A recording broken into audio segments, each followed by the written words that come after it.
بینەرانی خۆشەویستم کاتەوە هەموو کاتێکی ژیانتان باش بە بەرنامێکی تایبەت لە تەلەڤیزیۆنی کۆمەڵەوە لە خزمەتانداین. گفتوگویەک لەگەڵ هاوڕێی برایم عەلیزادە. هاوڕێی برایم زۆر بەخێربێن. زۆر سپاس، سڵاومەیە لە خزمەت ئێوە و هەموو بینەرانی تەلەڤیزیۆنی کۆمەڵەدا. بەڵێ هاوڕێی برایم هەروەک خۆتان نەزان و بینەرانیش ئاگادارن، ئێران بە بارودۆخێکی هەستیاردا تێپەڕ دەبێت. شەڕی نێوان ئیسرائیل و کۆماری ئیسلامی هەستیاربوونی بارودۆخەکەی بەلووتکەی خۆی گەیاندووە. بەیانی حیزبی کۆمۆنیستی ئێران سەبارەت بەم شەڕە هەڵوێستی ئێمەی بە وردی و بەڕوونی بەیان کردووە و لە دەستڕستایە. هاوڕێی برایم، ئەوەی ئێمە لەم گفتوگۆ و لەم بەرنامەیەدا دەمانەوێت تیشکی بخەینە سەر یەکەم دوایین گۆڕانکاری مەیدانەکان و دومیشیان تایبەتمەندیەکانی کۆمەلگای کوردستان لە جەرگەی ئەو بارودۆخە و سەرنجام پەیامی ئێوەیە. یەکەم پرسیاریشمان ئەوەیە کە ئەو شەڕە چی چاوەڕوان لێ دەکرێت؟ خۆناخی ڕۆژانی داهاتوو دەتوانێت چی بێت؟ ئەو شەڕە تا چەند دەتوانێت ئیدامەی بێت و ئاسۆی کۆتایی هاتنی چۆن دەبینێنەوە؟ ئەم شەڕە بەپێی تەبیعەتی خۆی کە شەڕی دوو وڵاتی هاوسنوور نییە، بەپێی هاوسەنگی هێزی دوولایەنەکە، بەپێی بارودۆخی گشتی ناوچەکە، بەپێی بەرژەوەندی زلهێزەکانی دنیا، ئەوانە هەمووی ئەگەر لەسەر یەکۆکەوە بەو ئاکامەمان دەگەێنێ کە ناتوانێت شەڕێکی درێژخایەن بێ. شەڕێکی بەرەی نییە کە بتوانین بڵێن کە یەکێک لە سەرچاوەکانی مقاومەتی هەردووگلا لەم شەڕەدا جەمعیەتی ئەو دوو وڵاتەیە. تا بەسەلەن بتوانین بڵێن جەمعیەتی ئێران 90 میلیۆنە، ئەمان نازانم 8 میلیۆن چەندن، و ئەمە ئەو سەرچاوە مرۆڤیە بە ئیستیلا دەبێت سەرچاوی دەسەڵات بۆ سەرچاوی هێز بۆ لایەنیشان. ئەوەش نییە، شەڕێکی بەرەی نییە بۆمانە. لەم شەڕەدا لایەنی ئێرانی، یعنی لایەنی کۆماری ئیسلامی ناتوانێت بۆ ماوەیەکی زۆر درێژەی پێبدا، چونکە ژێرساختەکانی ئابووری و خزمەتگوزاری ئەو وڵاتە بەبێ شەڕیش شپرزە و نیوەدارماو بوون. بە شەڕ وا خراپتر دەبێت کە چەرخی ژیان دەتوانێت بوەستێنێ بە ئیدامەی ئەو شەڕە. بێجگەلەوە لە ڕووی بەرژەوەندیەکانی نێودەوڵەتیشەوە هەرکام لە دەوڵەتەکانی ئیمارات و عەرەبستانی سعودی کە بەڕاستی زۆر نیگەرانی پەرەسەندنی ئەو شەڕن و ئەمە دەزانینەوە بەڕاستی ماڵەکان لە شوشەیە، و هەروەها دەوڵەتی ئەمریکا و تەنانەت دەوڵەتی چینیش لەگەڵ ئەوەشدا کە بەرژەوەندیەکانیان ناتەبایە، بەڵام ڕۆژهەڵاتی ناوەڕاستێکی ئارامیان دەوێت کە بتوانن تێیدا بازرگانی بکەن، تجارەت بکەن، ڕقابەتی خۆیان لە محیطێکی ئاوادا بکەن. جا بەتایبەت ئەمریکا دەیەوێت ئەو ڕقابەتە لە بارودۆخێکدا بەڕێوەبەرێکە دەسەڵات هێژمونی سیاسیشی تێدا بەرقەرار کردو. لەبەرەوە ئەوانش لە قازان زیان نییە ئەو شەڕە ئیدامەی بێ. ئەگەر ئەو شەڕە بگوازرێتەوە بۆ ئەوەی کە سەرچاوەکانی وزە و وەکو بەرق و ئاو و بنزین و ئەوانە بە شێوەیەکی وها لێبدا کە چەرخی ژیان لە ئێران بوەستێنێ، نهایەتەن ممکنە ڕووداوگەلێک لە ئێران ڕووبدا، سەرهەڵدانگەرێک ڕووبدا کە لە بەرژەوەندی ئەمریکا و ئیسرائیلدا نییە. بۆیە بە هەمووی ئەو هۆکارانەوە من پێم وایە کە ئەم شەڕە ناتوانێت درێژخایەن بێ. لێرەدا حەزەکەم ئاماژە بە خاڵێکی گرنگ بکەم، ئەویش جار و بار لێرە و لەوێ دەبیسترێت کە ئیسرائیل دەیەوێت ئێران تەجزیە بکات. مەسەلەن ئەو سیاسەتە لە مۆردی سووریەدا قابلی دەرکە، یعنی ئەگەر دەوڵەتی ئیسرائیل بیهەوێت سووریە مەسەلەن بکاتە فدراڵ یا بکاتە چەند پارچە یا هەمووانە بۆەوەی کە دوژمنێکی بە ئیسلاح عەرەبی لە پاڵدەستی خۆی لاواز بێ و نەتوانێت قودرەتی متمەرکزی بێ، ئەوە قابلی دەرکە. بەڵام لە مۆردی ئێراندا دروست بە پێچەوانەیە. ئیسرائیل بۆ ئەوەی کە بتوانێت بەرژەوەندی استراتێژیک و درێژماوەی خۆی لە ڕۆژهەڵاتی ناوەڕاست بپارێزێ، پێویستی بەوەیە کە جەریانێکی ناسیۆنالیستی ئێرانی ببێت بە وەزنەیەک لە بەرابەر ناسیۆنالیزمی عەرەبدا.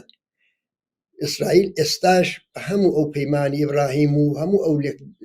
کۆڵینەوان هەموو ئەو بەرژەوەندیانەی کە بەسا باسی دەکرێت بۆ نزیک بوونەوە لە عەرەبەکان بە هەمووی ئەوانەوە ئەو نیگەرانی هەر هەیە لە نەتیجەی گۆڕانی دەسەڵات لە وڵاتاندا لە نەتیجەی تەحولاتێک کە بۆی قابلی پێشبینینیە ئەو ناسیۆنالیزمی عەرەبە لە دژی بجوڵێت. ئێستاش بەدەزانین تەنانەت وەختێک دەوڵەتی ئەمریکا دەیەوێ ئەسلحەیەک بۆ عەرەبستانی سعودی بفرۆشێت لەسەر نەوەکەی بۆ ئەوە پێشتر پرز بە ئیسرائیل دەکات لە جاری وایە کە تۆزە زیادڕەوی دەکات ئیسرائیل ناڕەزاتی دەدەبرێت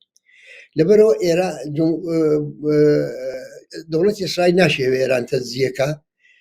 بۆیە یعنی ئەو شەڕە وا ئیدامە نادا کە وای لێ بکا کە تەنانەت زەمینەی ئەو کارش بخۆڵخێ چونکە هەروەکو ئەرزمکردن چۆن لە دەورەی حکوومەتی شادا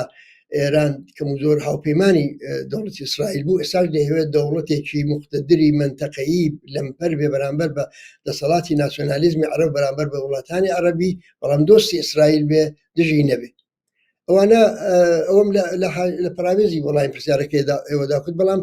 سەرجەم ئەوانە هەمووی بە ئێمە دەڵێ ئەوانە بخینە سەر یەک بە ئێمە دەڵێ کە ئەم شەڕە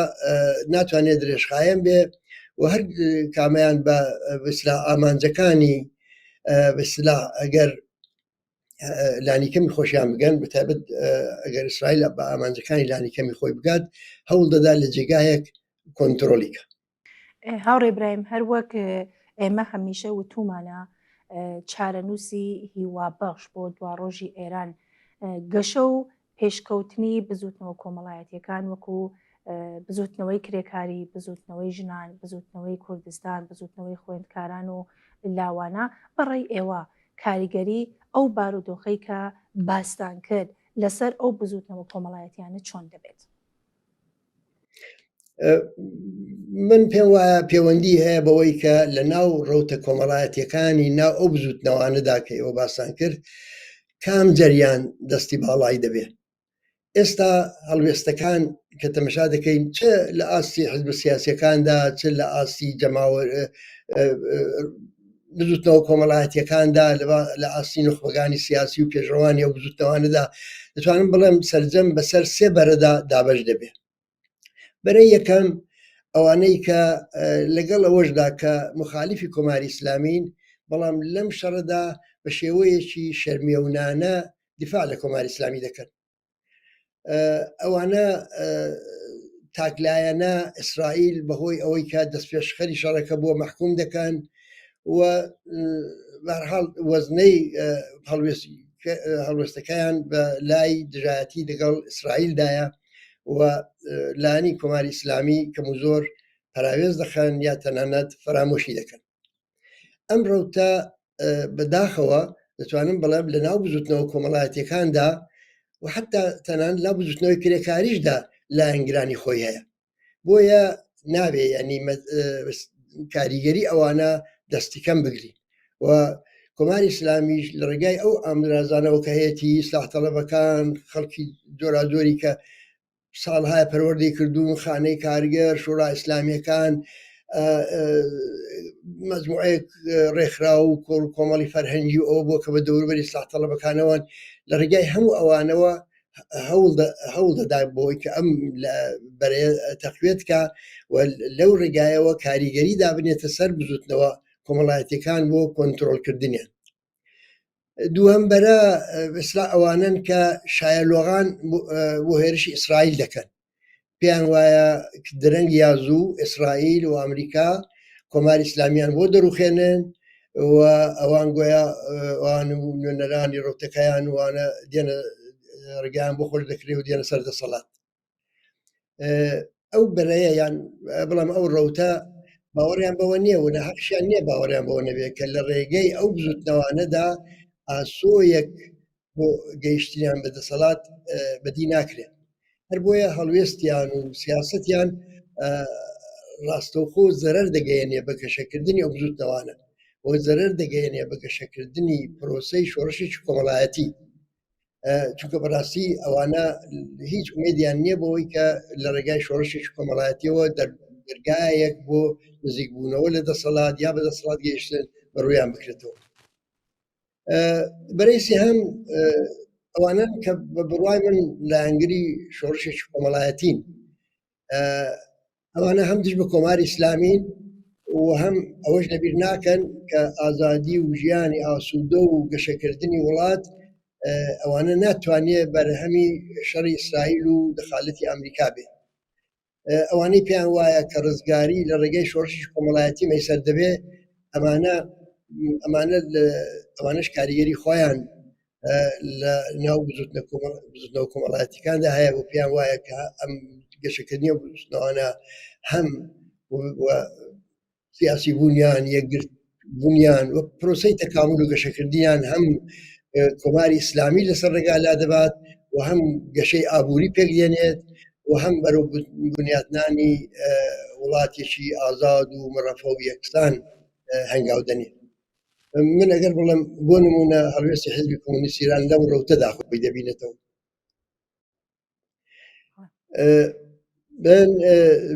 پێم وایە کە دەبێت کار بکرێ بۆ ئەوەی کە کاریگەری خراپی ئەم دوو ڕەوتەکەی کە باسم کرد لەسەر ئەو بزوتنەوە کۆمەڵایەتیانە خونسا بکرێتەوە و ڕێگا بکرێتەوە بۆ ئەوەی کە کۆمەلگای ئێران بەرە لە شۆڕشێکی گەورە وها نزیک بێتەوە کە لە هەنگاوی ئەوڵدا ئەلبەتە کۆماری ئیسلامی ڕابڵاغڵێ بەڵام لە هەمان کاتدا بزانێ بەرەو کوێشی دەبات شۆڕشی ژن ژیان ئازادی ئەوە بوو تایبەتمەندیەکەی شۆڕشی ژن ژیان ئازادی ئەگەر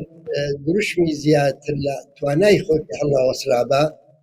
ئەگەر ڕەحبەریەکی متەمەرکزی شپالیکاڵ و جێمتمانی جەماوەری بۆ پێک هاتبە شکلی گرتبایە بە بڕوای من هەم کەمتر تەلەپاتی دەدا و هەم کاراتر دەبوو لەوەی کە تا ئێستاش هەیە بەڵام خۆ دەزانین شۆڕشی ژنجیان ئازادی لە پرۆسەی گەشەکردنی خۆیدا ڕێگای خۆی دیتەوە شەقام و تەلەفات وێکەوتن لەسەر شەقام نەبوو بە تەنیا مەیدانی ئەبرازی وجودی و تەمەشا دەکەین ئێستا تەداوم درێژەی شۆڕشی ژنجیان ئازادی ئەمە لەو بزوتنەوە کۆمەڵایەتیانە دادەبینین کە ئەو مەترسیانەشی لەسرە کە دەبێت بە گەشە پێدانی بە بەرەو پێشبردننی و بە خۆڵترکردنەوەی بەماناکردنەوەی جەوهەری بەرنامەی ئەو سێوشەیە کە لە ژنجیان ئازادیدا کوردبووتەوە بەوانە ئەو خەتەرات و ئەو مەترسیانش کە بەسەرسەریدا دەسوورێتەوە بیڕەوێنینەوە هاوڕێ ئیبراهیم لەوەها حاڵەت یا حاڵەت گەلێکە خۆتانیش تا ڕادەیەک باستان کرد چ کاردانەوێک لە کوردستان چاوەڕێ دەکەن دیارە هەموو ئەوانەی کە باسمان کرد بەواتای ئەوەیە کە ڕژیمی کۆماری ئیسلامی ئەگەریش تووشی داڕمان نەبێ زۆر لاواز دەبێت لە نەتیجەی ئەو شەڕەدا و لەنجێ و تەحولاتەدا کە نەکرد لەو شەڕە لەنجێ و گۆڕانکاریانەدا کە لە توولی ئەم 1-2 ساڵی ڕابردوودا پێکهاتووە هاوسەنگی هێزی بەزەرری کۆماری ئیسلامی لەسەر جەم ناوچەکە گۆڕیوە بەهۆی ئەو ناڕزایەتی و نەفرەت و بێزارەی کە لەناو کۆمەلگای ئێراندا مۆز دەداتەوە ڕژیم لاواز دەبێت جا کە ڕژیم لاواز بوو کوردستان بەهۆی پێشینەی خەبات و مقاومەت کە تێدا هەیە کاردانەوەی جەماوەری دەبێت ئەگەر ڕێبەرایەتێکی بەرپرس و جێمتمانەی نەبێ دەتوانێت ئەم کاردانەوە جەماوەرێت تەنانەت ئەگەری خراپکی لێ بکەوێتەوە لە هەمان کاتدا دەتوانێت گەشە بکە بەرەو پێشبردننی و بەرەو تەبدیلکردنی بە یەکێک لە کۆڵەکەکانی شۆڕشێکی کۆمەڵاتی گەورە لە هەموو ئێران جا چەند مەترسی هەیە لەو ڕێگایەدا کە پێویستە بیان ناسی بۆ ئەوەی کە بتوانین ئەو مەترسیانە بڕێوێنینەوە یعنی لە کاتی بەسلاح گۆڕینی هاوسەنگی هێز بە قازانجی خەڵک لە کاتی فرسەت خوڵقان بۆ خەڵک کە بسلاح لەو دەرفەتانە کەڵ وەربگرن هەموو ئەوانە چەند مەترسی هەیە کە دەپێشدا دوێ مەترسیەکان بناسیین بە نەزەرم یەکی لەو مەترسیانە تەبدیلبوونی کوردستانە بە مەیدانی تەراتێنی هێزی چەکدار یعنی بە جۆرێک لە جۆرەکان کە خەڵک بێ وەزیفە بکە کە خەڵک لە بچێتەوە ماڵی خۆی دانیشێەوە ئینتزاریەوە بێ بەلاخەرە ململانی و کێشە و تاین تەکلیفی ئەم هێز و ئەو هێز دەگەڵ یەکتر چارەنووسی کۆمەلگاکە دیاری بکە، یعنی بەو مانا خۆیان بێوەزیفە بزان. ئەوە بە تایبەت لە کاتێکدا ئەو مەترسی هەیە کە ئێمە لەلایەکەوە تەمەشا دەکەین کۆماری ئیسلامی بە خێرایی ڕوو لە لاواز بوونە، بە خێرایی خەریکە بارودۆخێکی وها تایبەت دەخڵقێ کە ممکنە سەرهەڵدان دەست پێ بکە، خەباتی جەماوەری دەست پێ بکە، ئەوە لە کاتێکدا یا دارەحاڵ جمهوری ئیسلامی بە هەر جۆری لە جۆرەکان زعیب بێ و مەجال بۆ ورودی دەخالەتی هێزی چەکداری حزب سیاسیەکان بخڵکێت لە کاتێکدایە ئەوە کە ئەم هێزانش دەگەڵ یەکتر بە شدت پرژوبڵاون، بە شدت ناتەبانیانی تەنانەت مثلەن لەو ڕۆژانەدا بەو هەموو هەستیاربوونێ وەزعیەتەکە تۆ نابینی مثلەن هەموو ئەوانەی کە ئەو زەرفێتانیان هەیە لەژێر چەترێکدا لە ساڵۆنێکدا کۆ ببنەوە تەکبیری ئەو وەزعیەتە بکەن، لە حاڵێکدا ڕووداوەکان وا بە خێرایی دێن و دەڕۆن کە ممکنە بۆ ئەوە فرسەت لەدەست بچێت. ئەمە مەسەلەن لە حاڵێکدا ئەوە هەیە و لە حاڵێکیشدا لە هەمان کاتیشدا ئەو ئامادەیەش لەناو کۆمەلگادا هەیە. ئەمە مەترسیەکە بەڕاستی بێجگە لەوانە من پێم وایە کە خەتەری دیکەش هەیە کە ئەگەر وشیارانە ڕێبەری نەکرێ، وشیارانە خەتەرەکە نەڕەوێندرێتەوە، ئەویش دەتوانێت بێ بە کارەسات. ئەویش کێشەی نەتەوایەتیە لە بینی کورد و تورکدا لەو مەناتقەی کە بە تایبەت کوردستان تێکەڵاوێکی ئەو دوونەتەوەی تێدا بدی دەکرێت و ئەوانە هەمووی ئەگەر بڵین دەست دەدەنە دەست یەک بۆ مەترسی دەخۆڵخێن. ئەو مەترسیانە زەمینە و ئیمکانی ڕەواندنەوەیان هەیە، بەڵام ئەوە فقط بە جەماوەری خەڵک دەکرێت، یعنی ئەو تەنیا لە کاتێکدا دەکرێت کە جەماوەری خەڵک بێنە مەیدان و لەژێر ڕێبەری جێگای متمانەی خۆیان یا ڕێبەری جێگای متمانەی خۆیان شکل پێ بدەن تا بتوانن ئەو مەترسیانە بڕەوێنەوە. بەڵام ئێمە ناتوانین بڵین ئەم مەترسی لە ڕێدا نییە و هەرچی هەیە دەستکەوت و شتی مثلا ئیجابی و مثبت. بە بەرچاوگرتنی هەموو ئەو ئەگەر و لێکدانەوەی کە باستان کرد، چه پەیامێکتان بۆ جەماوەری خەڵک لە کوردستان، بۆ هەڵسوڕاوانی مەدەنی و کۆمەڵایەتی و بۆ هاوڕێیانی کۆمەڵە؟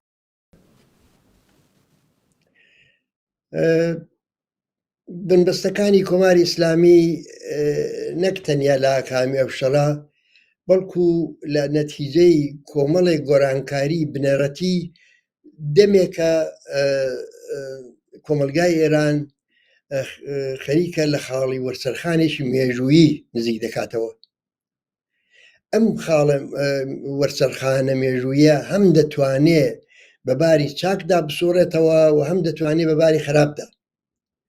پەیامی ئێمە بەڕاستی بە کورتی ئەوەیە کە دەتوانین و دەبێ ئەم وەرسەرخانە بەباری چاکدا مسۆگەرکەین. ئەوە زەرفیەت و توانای خەڵکی کوردستان ئەزمموی 46 ساڵەی خەبات و مقاومەتیان و ئەم حرەکەتانەی کە لەم ساڵانەی ئەخیردا بەتایبەت لە شۆڕشی ژنجیان ئازادی لە نەورۆزدا و لە مانگرتنە گشتەکاندا و لە زۆر بواری خۆ دەرخستنی کۆمەڵاتیا خۆی نیشانداوە، ئەمانە دەبێت ئەوانە بێمە دەڵێ کە دەتوانێت و ئەو زەرفێتە لەو کۆمەلگادا هەیە کە ئەم بارە ئەم وەرسەرخانە بەباری چاکدا مسۆگەرکەین. لەم پەیوەندیدا جا من دەمەوێت چەند خاڵێکی گرنگ ئاماژە پێ بکەم کە هەرگیز نابێت لە بیریان بکەین. یەکەم خاڵ ئەوەیە کۆمەڵانی خەڵکی کوردستان پێویستە ئەو ڕاستیە بزانن کە ئەزمون و تەجروبەی هەموو جەهانی شەر ئەومان پێ دەڵێ کە ئازادی، یەکسانی، ژیانی ئاسوودە، ئەمنیەت و ئاسایش، دموکراسی و مافی مرۆڤ، واتە هەموو ئەو شتە باشانەی کە ئاواتمانن و ئاواتی خەڵکن و ئەوانە ساڵها مبارزەیان بۆ کردووە قوربانیان بۆ داوە ئەوانە خەڵاتگەلێک نین کە زلهێزەکانی ئەو سەردەمەی ئێمە کە دەور دەنوێنن لەو ڕووداوانەدا بۆمان بە دیاری بێنن و گویا ئەو خەڵاتە لەسەر کەشەفی زێڕین پێشکەشمان بکەن. ئەمانە بەدەست نایەن مەگەر بە دەستومستی خۆمان نەبێ، بە خەباتی خۆمان، بە ژیری خۆمان لە کەڵی وەرگرتن لە فرسەتەکان. لەوانەیە ئەم یا ئەو ڕژیمیش بڕوخێن ئەم دەسەڵات ئەم شەڕ یا هەرچی، بەڵام بدڵنیاییەوە ئەوان بۆ بەرژەوەندی خۆیان دێڕوخێنن. بەڵام بەرژەوەندی ئەوان لەگەڵ بەرژەوەندی ئەو جەماوەرە یەک نییە، لەگەڵ ئەو ئارزوو ئاواتانەی کە من سەرەتاکانی باسکە لەگەڵ ئەوانە یەک ناگرێتەوە. بۆیە ڕزگاری بە واتانەی کە باسکرا بەبێ کاری وشیارانە، بەبێ کاری ڕێکخراو، بەبێ هەستانی جەماوەری، بەبێ ڕێبەرێکی باوەڕپێکراو ئەوان نابێ بەدامەزراو سەقامگیر نابێ. یعنی ئەگەر سەر و دڵخۆشیەکی سادە لە ماوەیەکی کورتیشدا لە نەتیجەی ئەو نوعە دەخالتانە پێک بێ، دڵنیاتان دەکەم کە لە دوا ڕۆژێکی نەزۆر دووردا هەمووی بە پێچەوانە هەڵدەگەڕێتەوە و ئەوە گەلێک دەرس و تەجربەمان هەیە لەو بابەتەوە. ئەوە ئەفغانستان چی بەسەرهات دوای ئەوەی کە دەسەڵاتیشان گۆڕی، ئەوە عێراق دوای ئەوەی کە دەسەڵاتیشان گۆڕی چی لێ بەسەرات، ئەوە لیبی دوای ئەوەی دەسەڵاتیان گۆڕی چی لێ بەسەرات، ئەوە تەنانەت سووریا کەم نین لە گۆشە و کناری دنیا لەوانە هەیە. با من ئەوەش بڵم لێرەدا لە موردی عێراقدا دەڵێن باشە کوردستانی عێراق لە نەتیجەی پرۆسەی ئازادی عێراق بە وسیلەی ئەمریکا گویا ئەو فەدرالیزم و ئەو دەرەجێ لە ئازادی بڕیاردانی بۆ خۆی بەدەستێناوە. من ئەوە دەڵێم بەڕاستی ئەوە ینی جۆرێک لە بیربردنەوەی مێژووە. ئێوە تەمەشاکەن جنوبی عێراق لەگەڵ کوردستان، من کارم بە حکوومەتی هەرێمی کوردستان چاکە و خراپەی هیچ نییە جارێ مەحس لەسەر هەڵسەنگاندنی ئەوە نییە کە ئایا مەسەن ئەو حکوومەتە شایستە بوو ئەو هەموو قوربانی مقاومەتی بۆ کراوە بجێ خۆیەوە جگای بەحسی ئەمە نییە. بەڵام دەڵێم هەر ئەو دەرەجە جیاوازەی کە لە کوردستانی لە باشووری کوردستان هەیە، لە عێراق کوردستانی عێراق هەیە، ئەو جیاوازانی لەگەڵ جنوبی عێراق، لەگەڵ بەسرا، لەگەڵ بەغدا، لەگەڵ شوێنەکانی دیکە لەگەڵ ئەوانە هەیە ئەو مقایسەکە لەگەڵ شوێنە سونی نشینەکان هەموو ئەوانە بۆچی ئەو جیاوازە لە کوێ پەیدا بوو؟ ئەو جیاوازە لە نەتیجە ئەوە بووە کە کوردستان خۆی وەزنەیەک بوو، کوردستان خۆی وەزنەیەک بوو لە بەرابەر دەوڵەتی مەرکەزیدا. کوردستان وەزنەیەک دروست کرد بە هەر چۆن بە کۆڕە و بێ، بە خەبات بێ، بە خۆنیشاندانی لە ئاسی جەماوەریدا وەزنەیەکی دروست کرد کە ئەگەریش ئێستا ئەوەی نێبنین دەرەجەیەک لە نزیکبوونەوە لە مافی دیاریکردنی چارەنووس فدراڵی هەرچی هەر ئەوەی کە لە چوارچێەوەی مافی نەتەواەتیدا دەگونجێ تەبەن تا ڕادەیەک توانێت دەستکەوت بێ، ئەوانە هەموو بەرهەمی خەبات و مبارزەی خۆیان. بۆیە هیچ ئەمە دەبێ ینی لە بیرمان نەچێتەوە کە لەم ڕۆژانەدا ئەو کەسانەی کە بە دیداری ئەو هێرشەی دەوڵەتی جنایەتکاری ئیسرائیل دڵخۆشن، بە دەخالەتی ئایندەی ئەمریکا لەو ئاتە دڵخۆشن، ئەوە دەبێت لە بیر نەبنەوە کە ئەمانە بەرژەوەندی خۆیان تاقیب دەکەن و ئەو بەرژەوەندیە هیچ هاوتەریب نییە دەگەڵ دموکراسی، دەگەڵ مافی مرۆڤ، دەگەڵ ژیانی ئاسوودە بۆ خەڵکی ئەو وڵاتە. بەڵێ ئەوە ممکنە لە فرسەتەکان کەڵی وەرگرتن، ئەوە ممکنە، بەڵام ئەوە فقط بە خەبات و بە مبارزەی خۆمان بەدەستێ. خاڵێکی دیکە ئەوە یەکەم، من پێ وایە نە خەڵکی کورد و نە هیچ خەڵکێکی تر لە هیچ شوێنێکی دنیا بە خەباتی خۆڕسک، بە سەرهەڵدانی بێ بەرنامە و بێ ئامانجی ڕۆشن، بەبێ وشیاری کافی، بەبێ ڕابەری جێ متمانە سەرکەوتنی پایەدار و جێکەوتوو بەدەست ناهێنێ. سەرهەڵدان و ڕاپەڕین و شۆڕش لە کوردستان دەتوانێت ئەو مەلزوماتەی هەبێ، و هەربووە ئەمە دەڵێن ئەوە کافی نییە کە بڵێن ڕژیم لاوازە دیارە لاوازبوونی ڕژیم ئەوە مەرجێکی زۆر مهمە بەڵکو پێویستە بڕۆین بەرەو ئەوەی کە ئەو توانایانەی کە لە ناخی ئەو کۆمەلگادایە لە حاڵەتی بالقووە بیکەین بە بالفعل ئەوەی کە مەترسیدارە ئەوەیە کە ئەو قین و تووڕەیی و بێزاریە ڕەوایەی کە لەناو کۆمەلگای کوردستان کۆمەلگای ئێرانی ژا بە تایبەت بەڵام کۆمەلگای کوردستان بەهۆی ئەو تایبەتمەندیانەی کە هەیە ئەوەی کە ئەوە پنگی خواردوێتەوە وامان لێ بکات کە ئیحساسات بەسەر عەقڵ و هۆش و تەجربەماندا زاڵ بێت و نەتوانین ئەو جۆرەی کە شایستەیە لە فرسەتەکان بەباشی کەڵوەربگری لەم بارەوە باوەڕ بە ئەزمموی کۆمەڵە بکەن کە لە کوانووی خەباتێکی 50 ساڵە و زیاتریش هاتوۆتە دەرێ و بەڕاستگۆیی و سەداقەت دەگەڵ خەڵک ناسراوە و من دڵنیام کە لەحزەکان دەناسێ و فرسەتەکانیش خەڵک وەردەگرێت لە دەستیان نادا و هەر بۆیە کە ئێمە هیوادارین و پەیاممان ئەوەیە کە سەرهەڵدانی دواتر گەلێک ڕێکخراوتر گەلێک بە بەرنامەتر گەلێک وشیارانەتر لە ڕووی تاکتیک و سیاست و هەڵوێست و هەموو شتێکەوە تەنانەت لە شۆڕشی ژیناش بەرەو پێشتر بێ حەقی وایە ئەوە بێ چۆن ئێمە کە شۆڕشی ژینامان بەرپا کردووە دەبێت لە دەستکەوتەکانی ئەزمون وەربگرین و هەڵەکانیشی دووپات نەکەینەوە سێهەم خاڵ کە لەم پەیامەدا دەم ئاماژەی پێ بکەم ئەوە یەکە بۆشایی دەسەڵات ئەوەی کە لە کورتماوەدا چاوەڕوان دەکرێت دەبێت بەدەستی جەماوەر پڕ بێتەوە ئەوە مانای ئەوەیە کە دەبێت جەماوەر خۆیان لە هەر فرسەتێک کە بۆیان هەڵدەکەوێ نەهێڵن بۆشاییەک لە دەسەڵات بە وجود بێ ئەگەر ئەو فرسەتە لە ئاواییەکە ئەگە ئەو فرسەتە لە گەڕێکێکە ئەگە ئەو فرسەتە لە شارێکە ئەگە ئەو فرسەتە لە کارگا و کارخانەیەکە ئەو فرسەتانە دەبێت بخۆزنەوە بۆ ئەوەی کە ناوەندەکانی دەسەڵاتی محلی خۆیان دابمەزرن شوڕا دادەمەزرێنن بنکەی زەحمە کێشان دادەمەزرێنن هەر ناوەندێک دادەمەزرێنن کە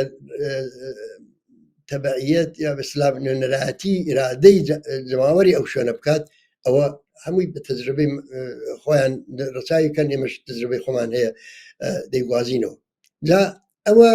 بەڕاستی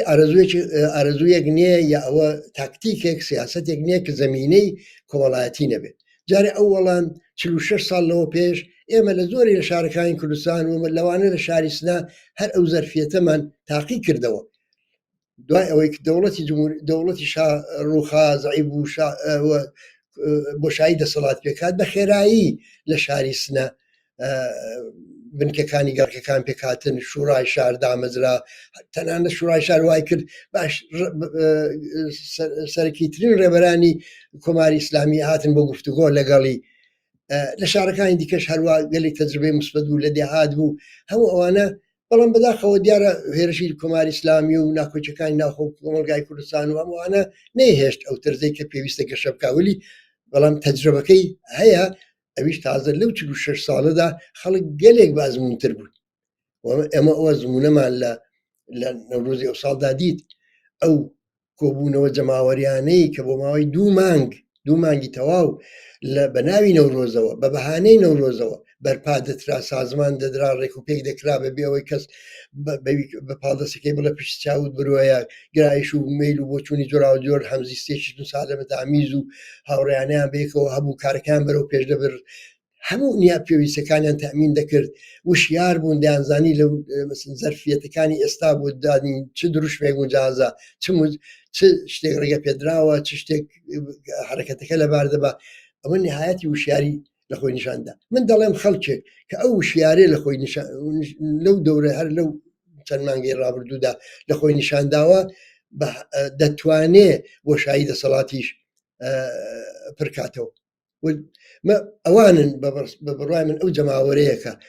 تعینی تەکلیف دەکا دیسا من هەر ئەگەر براجع بکەمەوە بە تەجربەی 46 ساڵ لەو پێش خۆمان لە مەسەرەن بۆ نمونە لە شاری سنە ئێمە لە شاری سنا لەگەڵ کە هێزی سەرەکی بووین بەڵام 75 پێشمەرگەمان هەبوو بەڵام ئەو شارە ئیدارە دەکرا 75 پێشمەرگەش زۆرتر بۆ پاراستنی بنکەکان و ڕێبەران و ساعتیەکانمان بوون لەو شارە دەنا ئەو شارە بۆ وسیلەی ئەو دایان بنکەیە لە لەگەڕەکان دامەزرابوون ئیدارە دەکراکە لە بمەیل و بۆچوونی جۆرادۆریشتی تێدا بوو و چەکداریش بوون و دوایش بوون بە هەوێنی مقاومەتێکی جەماوەری لە بەرابەر جمهوری ئیسلامیدا دۆڕش دەمەوێت بەڵام چارەنووسی ئێمە ئەوە نییە کە کوردستان ببێ بە مەیدانی تەراتێنی هێزی چەکدار و تعینی تەکلیفی ئەمە ئەوان تعینیکەن ئەو هێزانە تعینیکەن بۆیە پێویستە بە خێرایی ئەم ناوەندانەی دەسەڵات پێک بێن و ئەو ناوەندانەی دەسەڵاتی محەلی کۆنتترۆلی هێزی چەکدار ئەوەندەی کە پێویستە بۆ پاراستنی دەستکەوتەکان کۆنتترۆلی ئەوانە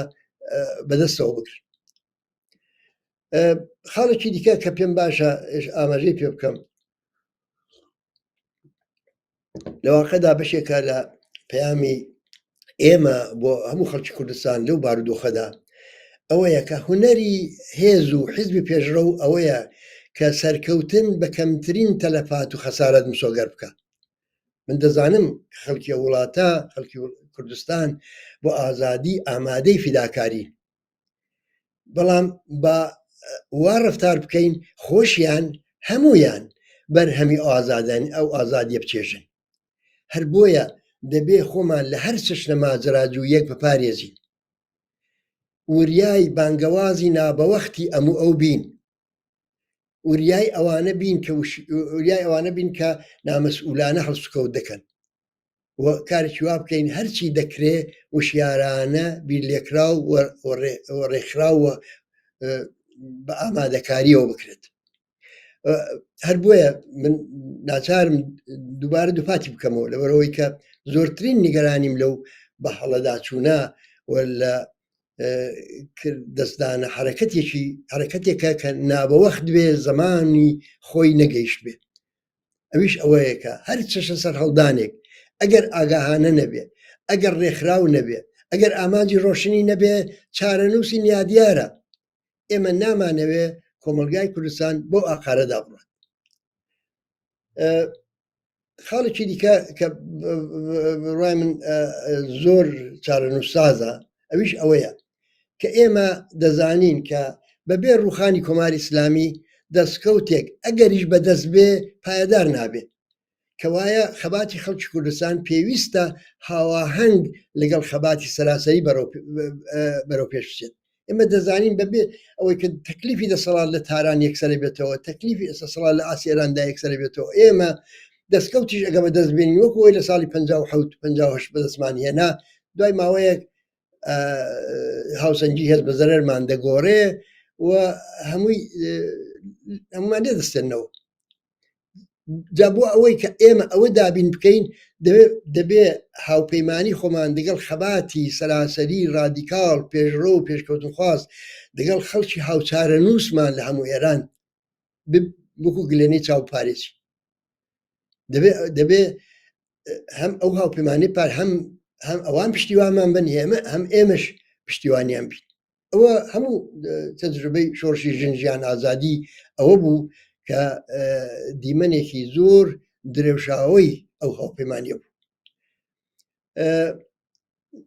خاڵی آخر ئەوەیە کە ئێمە ئەو کۆمەڵێک لەو گفتوگۆیەمان کۆمەڵێک ئەگەر و حاڵەتی جۆرەجۆرمان باس کرد ئەوە هاتوو ڕووداوەکان بە دڵی ئێمە نەچوونە پێشێ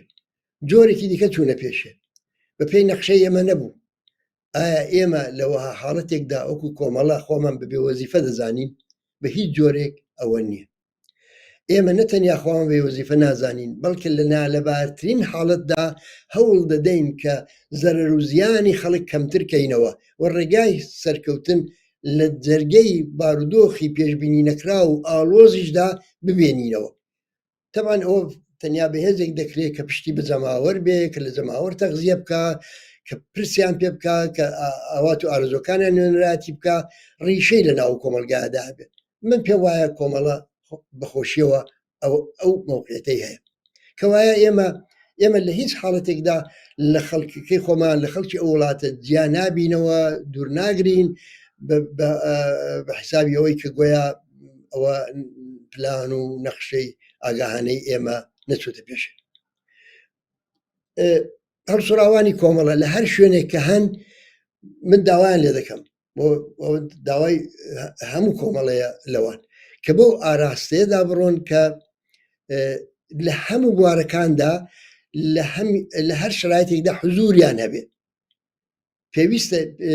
پێویستە لە هەر حاڵەتێکدا چ بە پێی پلانێکە بۆیان داڕێژراوە چ بە پێی بارودۆخی کە دێتەکایەوە ئەو دەرس و ئەزمونانەی کە کۆمەڵە بوویەتی ئەوانە بگوازنەوە بۆ خەڵک و یارمەتی دەربن لەوەی کە ئێمە لەو بارودۆخە کە پێشاتەوە باشترین کەڵی وەربگرین و بە کەمترین خەسارەت زۆرترین دەستکەوت و سەرکەوتن بەدەستبێنی. پرسیارێکی دیکەم نییە. زۆر سپاس بۆ بەشداریت لەم بەرنامەیە. زۆر سپاس بۆ ئێوەش. سپاس بۆ ئێوەیش کە تا ئەم کاتە بینەری ئەم گفتوگۆ بوون. هەر شاد و سەرکەوتوو.